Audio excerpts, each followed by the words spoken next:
There we go. Hello, everybody, and welcome back to another episode of the Media Boat Podcast, your weekly episode where we talk about, oh goddamn, a shitload of things on the docket today.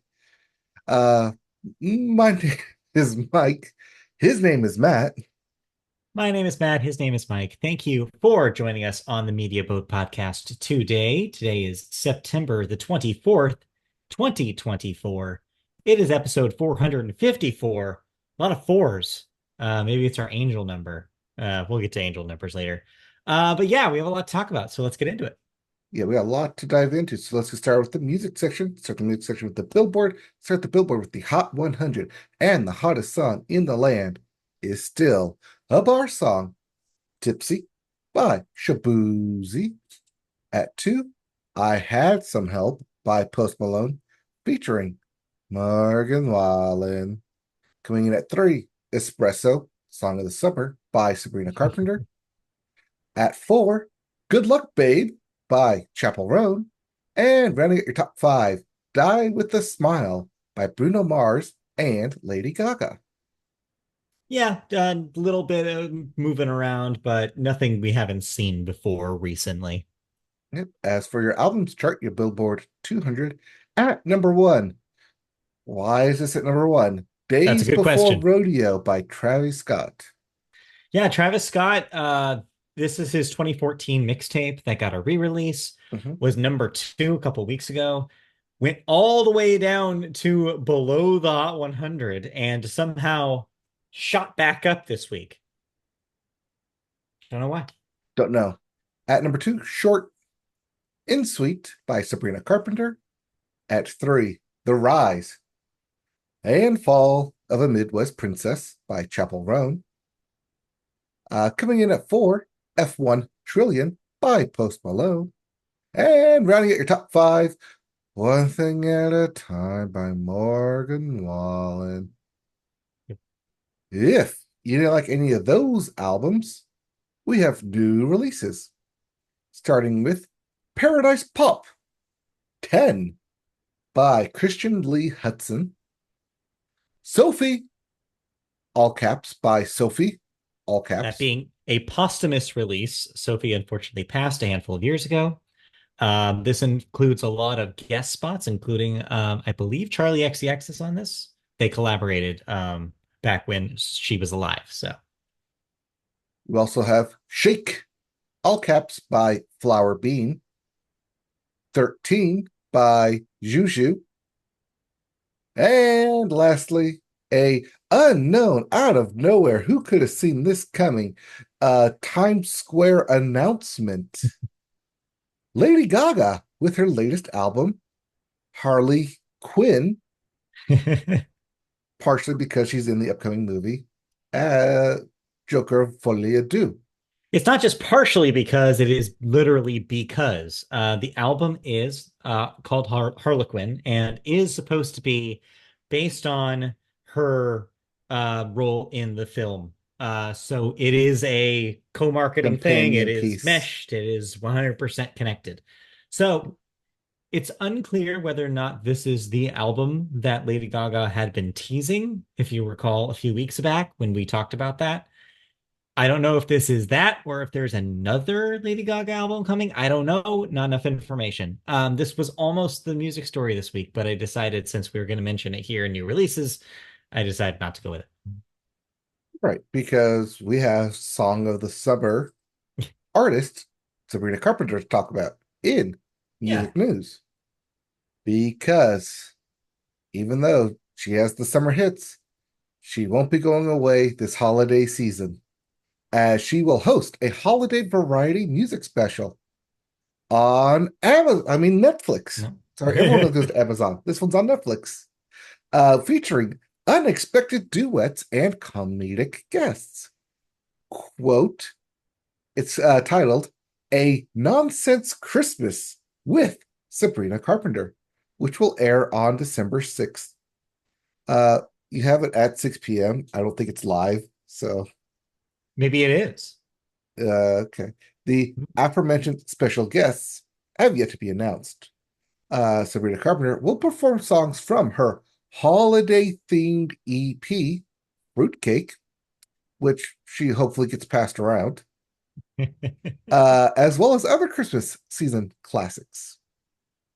If, big if, viewers stay on the Pop Princess's nice list, she might even perform songs from her new album, Short and Sweet, like Espresso, Please, Please, Please, and Taste.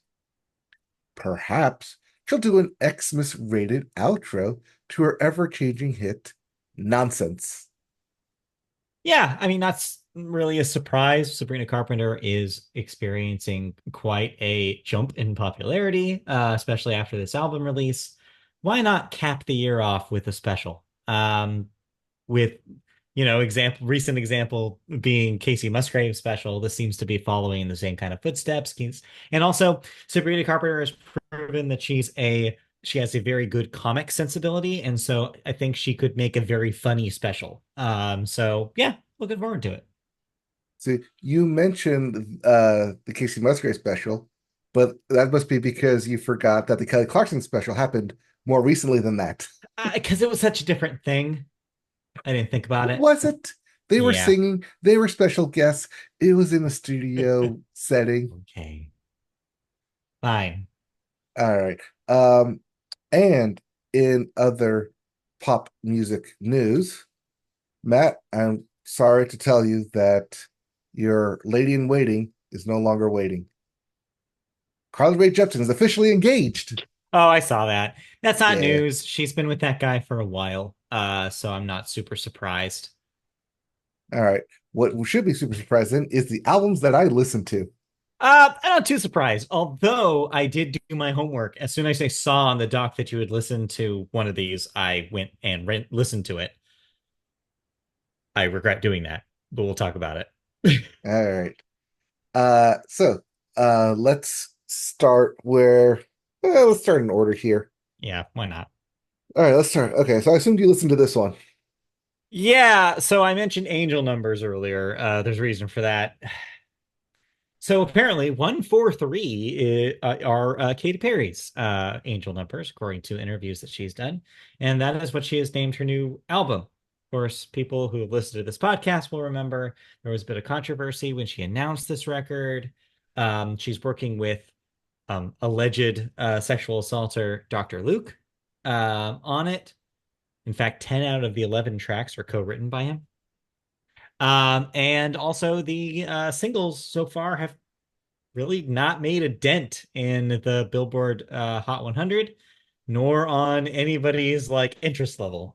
So yeah, 143 looked like it was coming in dead on arrival.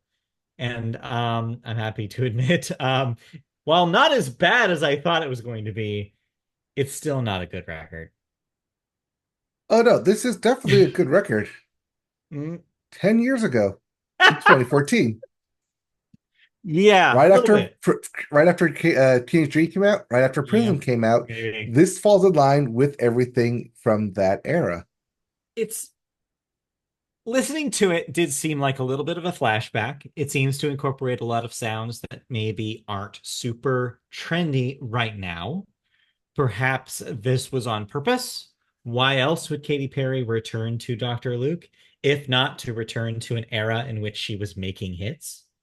But the downside to this is it does sound like it's returning to that era in a bad way, not in the way that she intended. Yeah, there's a lot of stuff that sounds like the EDM boom from the mid 2000s or 2010, sorry, not 2024. There are moments on it that I thought sound okay, but it's just baffling to me that she would make something that so fully sounds old and also work with someone who immediately takes all of the air out of the room. Like the just you are reminded constantly, oh yeah, Dr. Luke is involved in this. And it's just a sour feeling throughout the entire record. And you're like, why did she do this? If this was supposed to be her big comeback, her big like legacy record, trying to make a statement about her career, why would she tarnish it by making such an easy not to make mistake? Like she could have bypassed all of this. Tinfoil head here. The reason I'm saying this album sounds like 10 years ago is because it is because she's making these songs for women in that generation who were 10 years ago that are now moms and parents and listening to one of our favorite genres, mom pop. But even if that's true, though, then it would sound like that, and it doesn't. Well, no, Um, it sounds like it's harkening back to those days, but it's the new record. So stuff that yeah, you haven't, as a kid, been in the car listening to on repeat because your parents deemed it safe music. but here's the But then thing. there's that asterisk on that too, because is Yeah, this safe music? all those people moved on is the thing. Yeah. Like that mom is listening to Chapel Roan with their kid right now. Like they have moved on. There are new things, new people. And to make an album that's so, I don't know, weirdly stuck in the past just seems like a complete like miss of what could have been a decent record. I don't know. It's just a weird choice. And the actual product is as baffling as the choice is. That weird child voice on the last song Very end. freaked me out. Like, what is this? Why does this person sound like this? What's happening? It's I don't just know. not good. I I had a very different tone. I guess it's a tone shift because the opening track, Women's World, is like, Sucks. okay, well, one, it sucks, but two, okay, this is like Dr. I assume it's Dr. Luke was on this. Yeah. Like the like, oh, like I'm on this. Like there's nothing against me. Like I helped write this song. Like surely, like if I could help write this, there's nothing like wrong with me. And then like three tracks later, completely abandons that message. And then the Yeah. fourth track abandons that message, and the rest of the album abandons that message. I'm like, where was that first song again? What were you saying Yeah. at the beginning here? I don't want to spend too much time on this. So what I'll say to kind of wrap this conversation up is, yeah, lyrically it doesn't make any sense. The lyrics on this thing are just completely bonkers. Like from Woman's World on, it just gets worse. Like the one line where she says she's a prisoner, she's in prison. That was good. That was pretty good. Mhm. Yeah. I don't know what she was doing. This is not a way to turn your career around. If anything, it buries it in the ground, and now Hey, you need she to figure left something else American out. Idol to go do this. I guess I don't know. Like what now? What's next for Katy Perry? Honestly, this thing does not give me any hope for the future. I don't know. Did she already do the Vegas residency? She did. Oh She no. already did that. She already did that. She already did the Super Bowl too. Yeah, she does. She checked all the boxes. Yeah. Just call it. Call it Call there. it a career. I don't know. I don't Anyway, know. what about the other That's thing why you American listened Idol's work to? because it's like mentorship. Like you don't have to sing anything. You just have to tell other people what to do. Yeah, but she's like, all right, leaving that behind, moving on. All right. Mhm. All right, but you also Uh listened to something else that you probably, yes. hopefully, liked better. I did like it better. I would have liked it if it was longer. This is more of an EP. It's 8 songs. I can't tell if it's EP or the LP, but Yeah, it's an EP. it's an album. It's 8 songs. It's about 30 minutes. This is from one of my favorite bands, Mhm. Midland, Yeah, with a new album called Barely Blue, their first one from Last Resort. Greetings from, which was 2022 release, so 2 years later. This does explain why they're headlining Stagecoach now, because hey, yeah, new album. Well, they're not headlining, they're at second billing, but new album, new sure. Midland, and I am for it. Except I'm also kind of not. While I like the tone and I like the songs and I like the lyrics, there's just something missing in this because this is a very acoustic album. They took away all this. They left the steel guitar in there because you got it for country, but they took away all the electric guitars. They took away all the like the rock, kind of the spunk for it. It's is more of a softer tone and a softer feel, but still has those kind of like cheery lyrics that Midland is known for. Those kind of like tongue in cheek lyrics that Midland is like made them popular, like drinking problems. But for me, I still want them to go back to Let It Roll. That's like the peak highlight for me for them. And they've never hit that. And I know I should be comparing every album to it, but it's the same thing with Linkin Park. Everyone tries to compare it to Meteora, which was their highlight of the album, but it will never get there. I don't know. Maybe the this new album that Linkin Park's putting out kind of sounds like it. They put a new song earlier today. Yeah, I listened to the new It sounded song. good. It sounds more like a Linkin Park song than the first Signal. I didn't like it as much, but hey, they're doing the thing that people want from them, so Yeah. that's something to be said. Yeah, no, that's interesting about Midland though, because yeah, you saying that it being purely acoustic and it missing something sonically for you reminded me of an album we briefly mentioned last week when we talked about Miranda Lambert, the Marfa tapes. You Hmm. also said the same thing about that, which is just like Yeah. there's a little bit Except of a that was difference done in on luster. purpose. Yeah, but that's what I'm saying. It just seems like maybe you're just not super into acoustic. I mean, I'm into acoustic if it's accompanied by like an original electric sound to it, like a different take to That it. is such a Not like, big asterisk. yes, like the acoustic version has to be the alternate take, not Okay, the take. not the thing. Yeah, and the electric version is the alternate version. All right, I want all them right. flipped.